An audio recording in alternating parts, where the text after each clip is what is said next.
In this video, we're going to have a look at how we can edit our automation and arrangement view.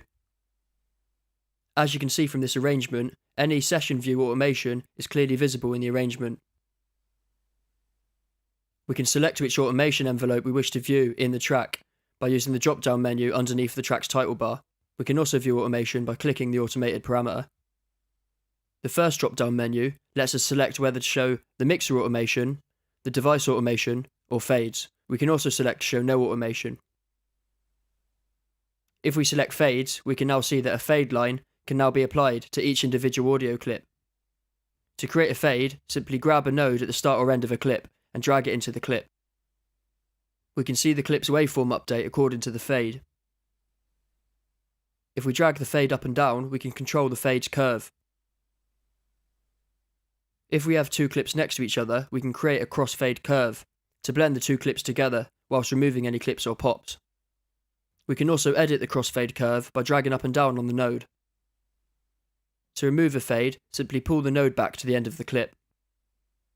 If we set the top drop-down menu to a device, we can now use the second drop-down menu to select a specific parameter for viewing and editing. We can also open up the device's parameter in its own automation lane. We can add as many automation lanes as we want. We can also resize automation lanes as normal, as well as minimizing them by pressing the minus button in the lane's title bar. We can also show or hide all of our automation lanes by pressing the triangular drop-down icon. If we right-click the track, we can select Add Lane for each automated envelope from the title bar. This will show us all the lanes for the automated values within that track. We can edit these envelopes in their lanes or on the track. We can click to insert a node, or we can double-click to remove one. We can also click-drag nodes to move them around, as well as draw them in with the pencil tool.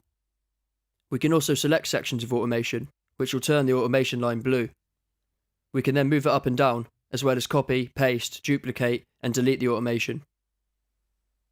When deleting automation, it's important to do it in the actual automation lane, rather than doing it in the track lane. If we do it in the track lane, this will delete the clip as well as the automation. We can also record the automation by pressing record with the automation arm enabled.